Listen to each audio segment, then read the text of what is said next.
안녕하십니까. 코로나19 통합 뉴스룸 시작합니다. 오늘 0시 기준 신규 확진자 수는 27명입니다. KBS 재난방송센터 연결해서 현재 코로나19 상황 그래픽 보면서 정리해 보겠습니다. 김민정 기자, 먼저 오늘 오전 발표된 국내 확진자 현황부터 정리해 주시죠. 네, 오늘 0시 기준으로 국내 코로나19 누적 확진자는 모두 11,468명입니다. 어제보다 27명 늘었는데요. 한때 하루 70명을 넘어섰던 신규 확진자가 30명대로 줄어든 데 이어서 어제는 다시 27명으로 줄어서 닷새 만에 20명대로 떨어졌습니다. 하지만 붉은색으로 표시된 해외 유입은 비교적 안정적으로 관리되는 듯 하더니 다시 10명을 넘어섰습니다. 파란색으로 표시된 지역 감염 역시 다소 줄어들기는 했지만 늘어났다 줄어들었다를 반복하고 있는 만큼 안심할 수 없습니다. 지역별로 보다 자세히 들여다보겠습니다. 경기도에서 신규 확진자 12명이 발생했고 이 가운데 7명이 지역 감염 사례였습니다. 서울과 인천에서는 각각 6명과 3명의 신규 확진자가 나왔습니다. 신규 확진자의 대부분이 수도권에서 발생하는 흐름이 이어지고 있습니다. 수도권 누적 확진자를 보면 2월과 3월에 급증하다가 4월에는 증가세가 다소 주춤했었죠. 하지만 이달 초 이태원 클럽화 감염을 시작으로 쿠팡 물류센터 관련 감염이 이어지면서 다시 이렇게 확진자가 늘어나는 모습입니다. 네, 말씀하신 대로 쿠팡 물류센터 확진자 계속 발생하고 있는데 좀 더 자세히 전해 주시죠. 네, 쿠팡 물류센터 관련 누적 확진자는 어제 오전 11시 기준으로 모두 108명입니다. 이 가운데 직접 감염이 73명, 그리고 이들과 접촉한 사례가 35명입니다.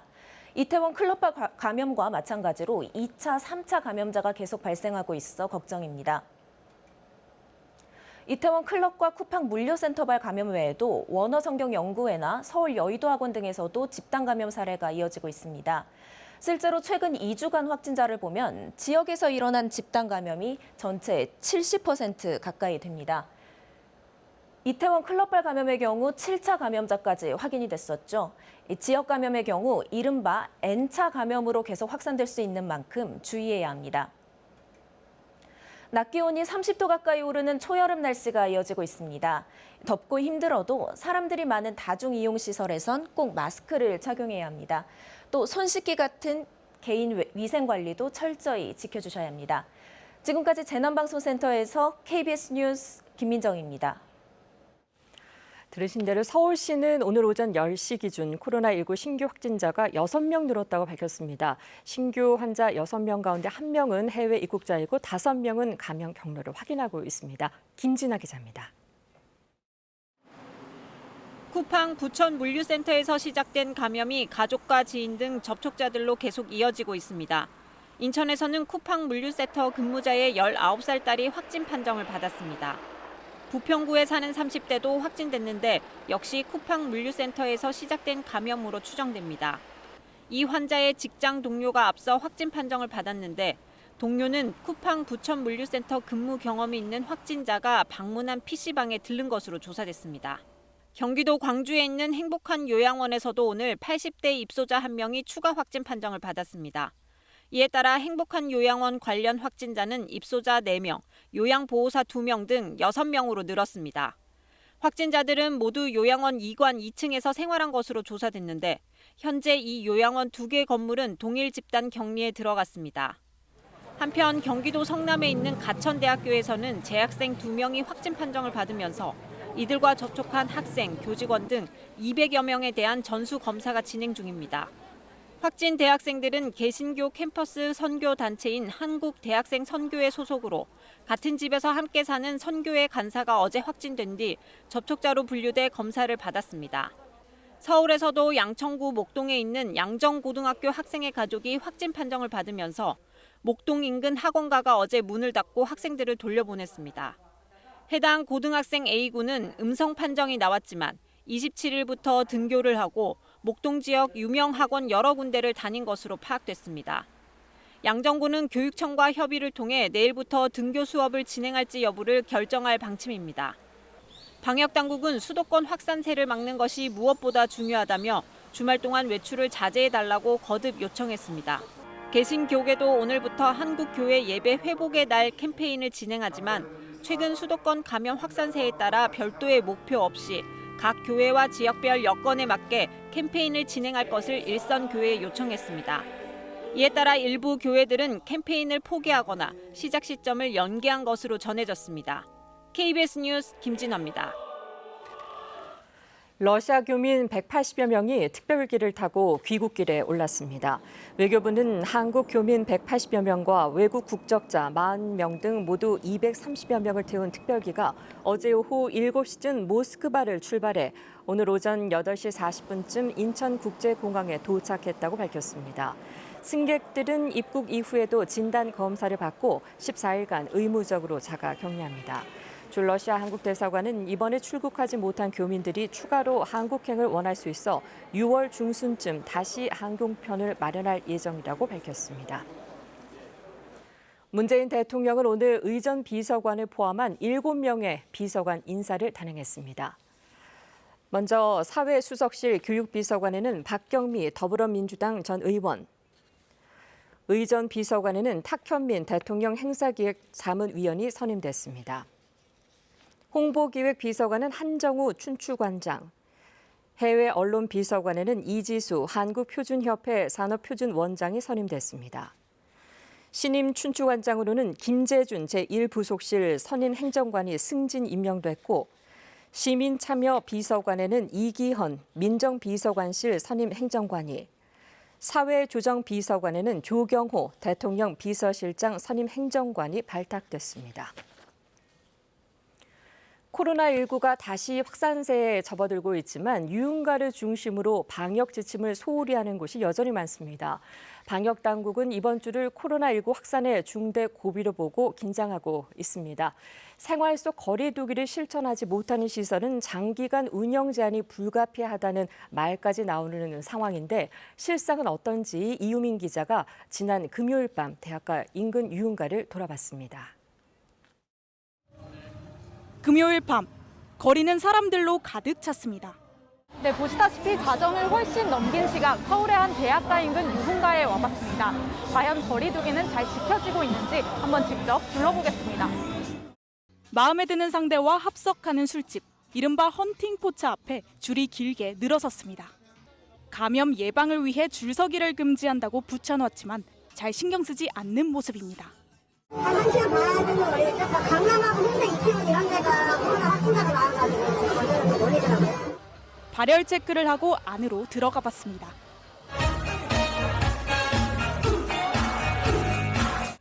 익숙한 음악이 나오자 거리를 둔 테이블이 무색해집니다. 마스크를 벗고 한데 모여 춤을 춥니다.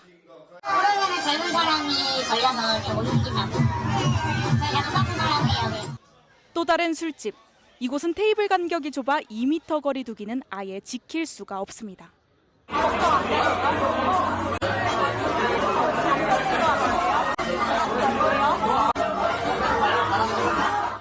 유흥시설은 방문자 명부를 반드시 작성해야 하지만 이마저 건너뛰기도 합니다. 소방을 좀 하고 메이슨이 바꿔서 보세요. 소방이랑 다 붙어있으니까. 무인으로 운영되는 오락실.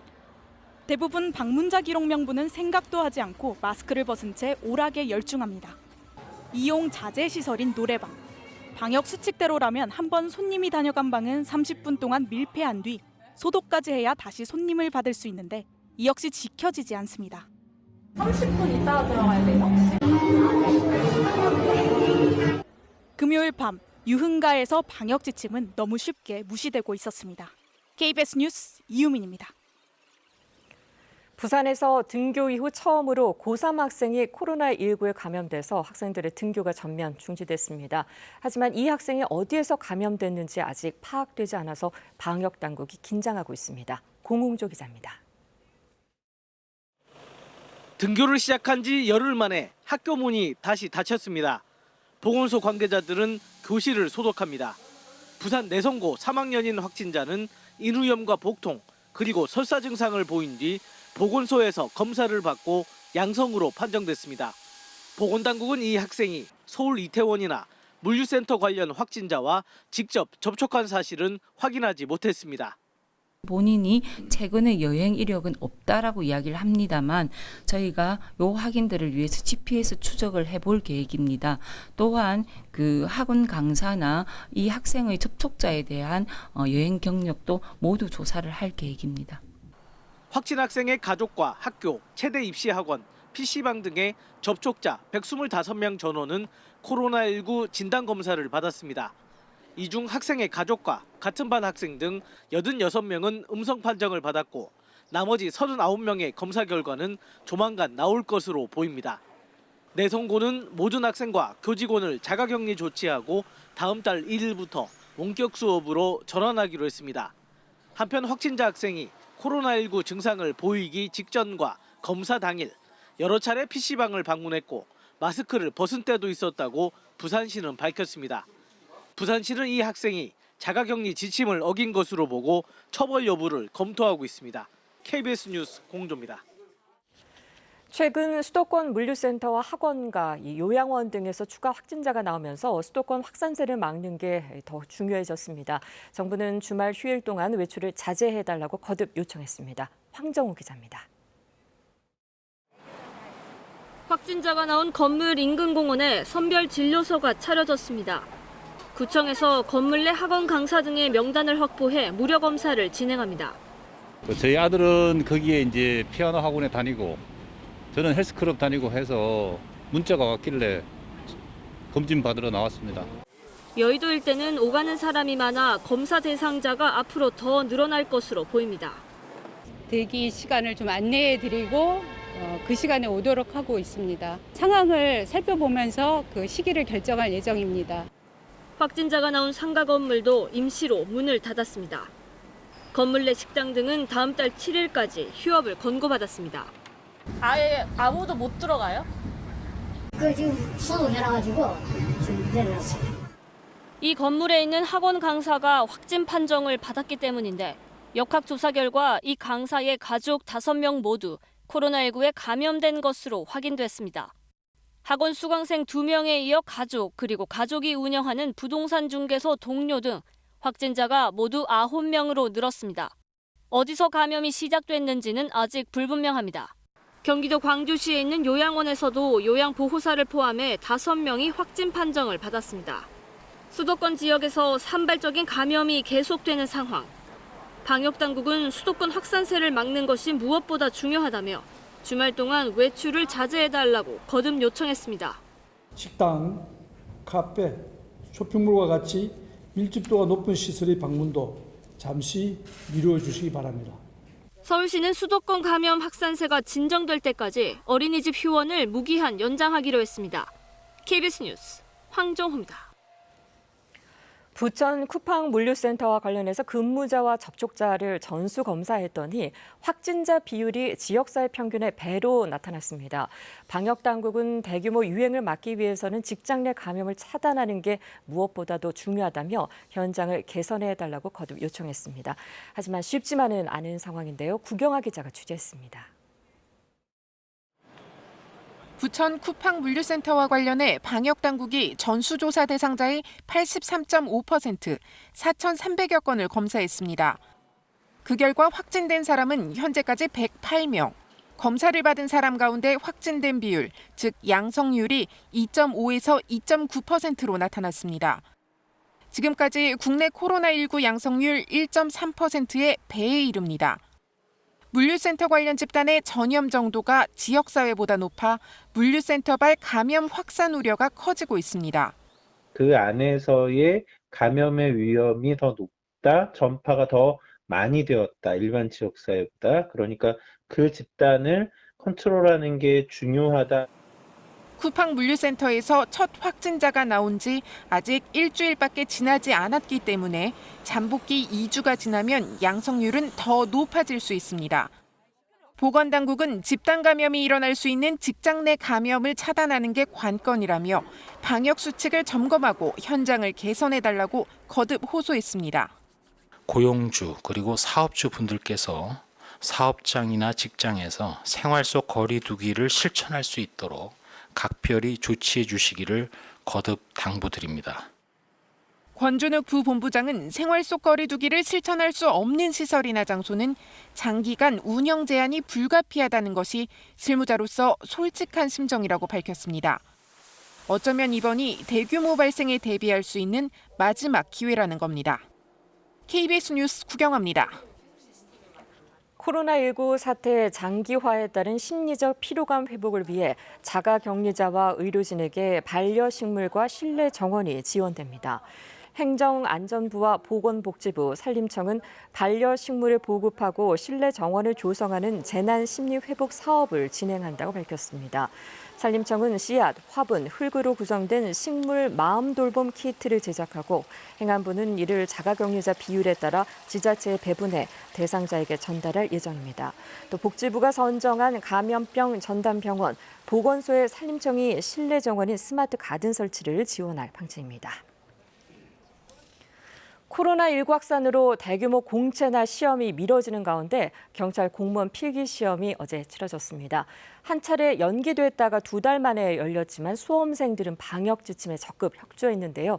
수험생들의 시험 응시 모습 민정희 기자가 다녀왔습니다. 수험생들이 마스크를 쓴 채 들어가고 시험장 정문엔 코로나19 방역 수칙이 붙어 있습니다. 지난달 초 예정돼 있던 경찰 공무원 필기 시험이 코로나19로 한 차례 연기됐다가 약 2달 만에 시행됐습니다. 전국 98개 시험장에 5만여 명이 모이면서 혹시 모를 감염 우려는 여전했습니다. 하지만 기다리는 수험생이 많고 하반기 시험도 있어 더는 미루기 어렵다는 게 경찰의 판단이었습니다. 올해 준비한 사람들은 다 힘들어했습니다. 그런 게 있긴 한데 경찰청에서 준비를 방역이나 이런 거 다 신경 써준다고 해서 되게 안심이 됐습니다. 이번에 코로나 때문에 시험이 밀려가지고 이번 일에도 이제 시험을 칠 수 있게 돼서 좀 다행인 것 같아요. 응시자들은 시험장에 들어갈 때도 2m씩 거리를 유지하며 들어가는데요. 손을 소독하고 문진표를 작성합니다. 현재 증상이 있는지, 최근 다중이용시설을 이용한 적 있는지 등 꼼꼼하게 응답합니다. 거리를 두며 건물 안으로 들어가면 1층에서 체온 검사도 받습니다. 경찰은 책상을 1.5m 간격으로 떨어뜨려 놓고 방역 작업을 사전에 마쳤다고 설명했습니다. 모든 응시생은 마스크를 쓰고 시험을 봐야 했습니다. 전국 시험장에서 발열 증상이 있는 사람 32명과 자가격리자 7명은 별도의 공간에서 시험을 치렀습니다. 종합 감기약을 복용했다든지 또는 이제 해열제를 복용한 사람 또 이렇게 기침을 이렇게 해서 그 별도로 마련된 그 예비 일실 그 교실에서 응시할 수 있도록 이렇게 조치했습니다. 이번 시험에서 채용되는 인원은 2,700명으로 18대 1의 경쟁률을 기록했습니다. KBS 뉴스 민정입니다. 도널드 트럼프 미국 대통령이 주요 7개국 정상회의 즉 G7 회의를 9월쯤으로 연기하고 싶다고 밝혔습니다. 또 이때 한국을 포함한 몇몇 G7 비회원 국가도 초청하고 싶다는 의사를 밝혔는데요. 미국이 중국과 충돌하는 상황에서 그 의도에 관심이 쏠리고 있습니다. 박원기 기자입니다. 트럼프 미국 대통령이 원래 다음 달 개최 예정이던 G7 정상회의를 9월쯤으로 연기하고 싶다고 밝혔습니다. 또 이때 G7 회원국이 아닌 우리나라를 포함해 호주와 러시아, 인도까지 초청하고 싶다는 의사를 밝혔습니다. 트럼프 대통령은 미 플로리다주의 첫 민간 유인 우주선 발사 현장에 갔다가 백악관으로 돌아오는 전용기에서 이같이 밝혔다고 로이터 통신이 전했습니다. 트럼프 대통령은 G7 회의를 연기하려고 하는 이유에 대해 G7이 세계에서 진행되고 있는 상황을 적절히 대표하지 않는다고 느끼기 때문이라고 설명했습니다. G7은 미국과 영국, 프랑스를 비롯해 독일과 이탈리아, 캐나다, 일본 등이 회원국으로 참여하고 있습니다. 올해 G7 의장국인 미국은 원래 한 달 뒤 워싱턴 DC에서 대면 회의를 개최하려고 했지만 메르켈 독일 총리가 불참 의사를 밝히는 등 개최를 놓고 진통을 겪었습니다.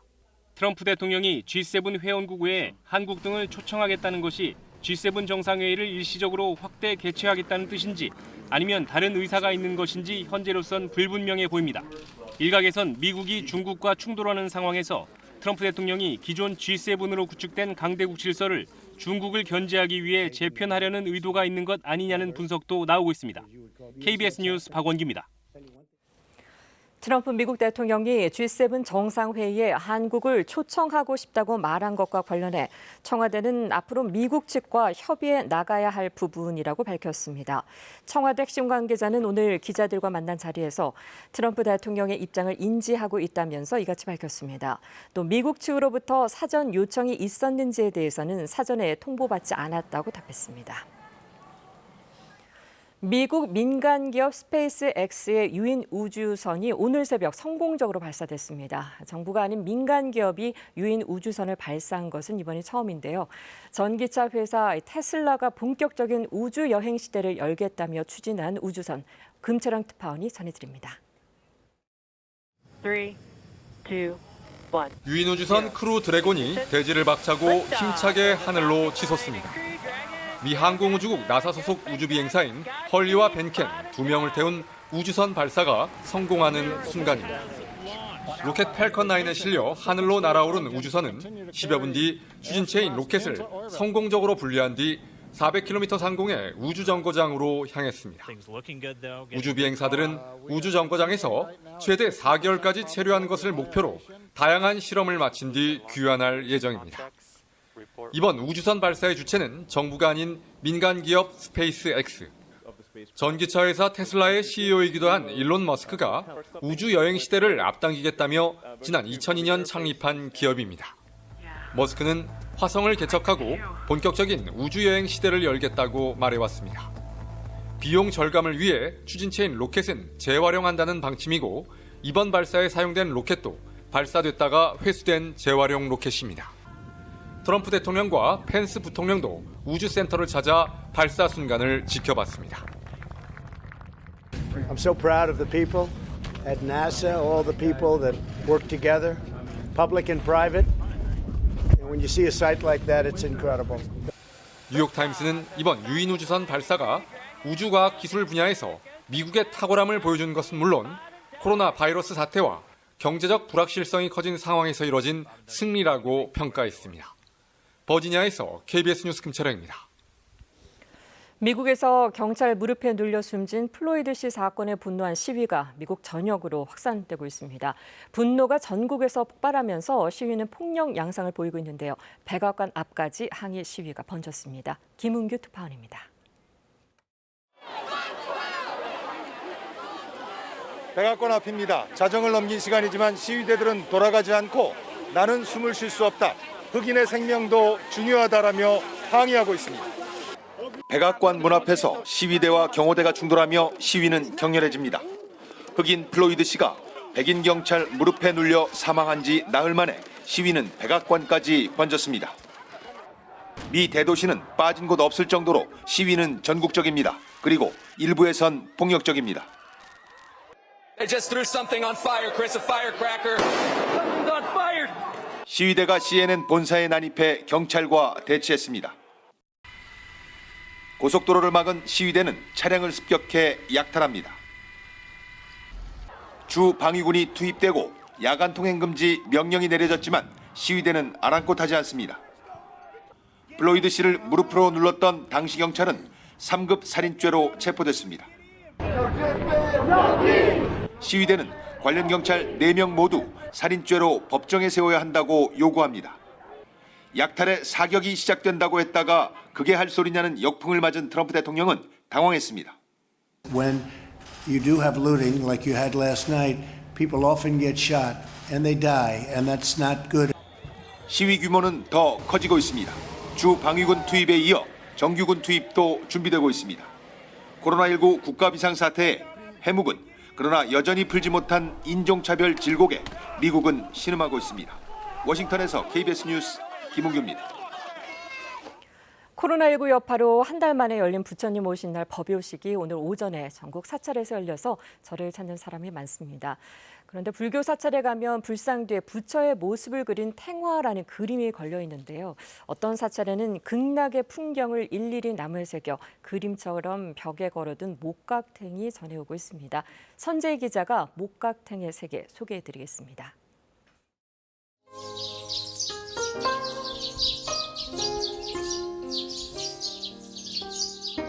금빛으로 반짝이는 벽화. 여기가 바로 극락입니다. 연꽃 위에 앉은 부처님의 얼굴은 자비로 빛나고 부처님 음성에 귀 기울이는 제자들의 옷자락은 흘러내릴 듯 섬세하게 새겨져 있습니다. 연꽃과 구름은 극락의 평화를 상징합니다. 나무로 만들어진 탱화라에서 목각탱이라 불립니다. 1675년에 만들어진 작품으로 2017년 국보로 지정됐습니다. 나무를 8개 내지 6개로 결합을 하고요. 그게 밑판이 되어 있고 그 밑판 위에 부조로, 그러니까 그 입체적으로 표현하기 위해서 부조로 각 상들을 갖다가 깎아서 만들었다고. 지난해 국보로 승격된 예천 용문사 대장전.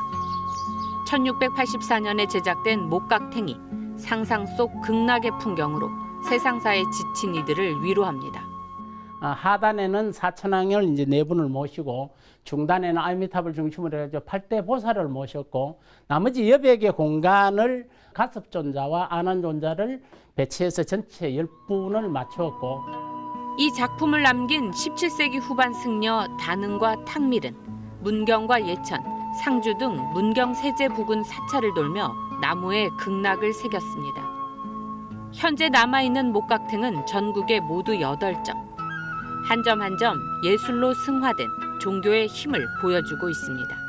KBS 뉴스 선재입니다. 국토교통부가 우기 집중호우 시 건설 현장에서 발생할 수 있는 사고와 부실 시공 등을 예방하기 위해 전국 700여 개 건설 현장을 점검합니다. 이번 점검은 지난 28일부터 도로와 철도, 공항, 아파트, 수자원 등 전국 700여 개 건설 현장에 대해서 이뤄지고 있으며 이 가운데 200여 개 건설 현장에 대해서는 불시에 점검이 이뤄집니다. 이번 점검은 특히 우기에 사고가 발생할 가능성이 큰 규모의 비탈 미화과 지하 굴착 현장, 임시 건축물, 기중기 등 위험 요소가 있는지에 대해서 집중적으로 이뤄집니다. 또 각 현장에서 수해나 화재를 예방하기 위한 안전관리가 적절히 이뤄지고 있는지도 점검합니다. 5월의 마지막 날이자 또 일요일인 오늘은 한낮에 중부지방은 어제보다 날이 조금 더 덜 덥겠습니다. 어제는 서울 낮 기온이 30도까지 오르면서 올 들어 가장 더웠는데요. 하지만 오늘은 고기압의 가장자리에 들면서 구름에 해가 가려 어제만큼은 기온이 오르지 못하겠습니다. 서울 낮 기온 28도로 다소 덥겠습니다. 오늘 남부지방은 하늘이 흐린 가운데 광주 낮 기온 23도로 어제보다 3도 정도 낮겠습니다. 오늘 오후부터 밤사이 대기가 불안정해 강원 영서 남부와 충북 북부, 경북 북부 내륙에서는 천둥, 번개를 동반한 요란한 소나기가 지나겠습니다. 현재 위성 영상 보시면 제주도에서는 약한 비가 계속해서 이어지고 있는데요. 오늘 낮까지 제주도와 남해안에서는 산발적으로 빗방울이 떨어지겠고요. 그 밖의 지역에서는 구름만 많겠습니다. 오늘 미세먼지 농도는 전국에서 좋음에서 보통 단계가 예상됩니다. 오늘 한낮 기온은 서울이 28도, 대전이 27도로 중부 내륙은 다소 덥겠고요. 부산은 22도에 머물겠습니다. 물결은 제주 해상에서 최고 2.5m까지 비교적 높게 일겠습니다. 기상정보였습니다. 뉴스를 마칩니다. 고맙습니다.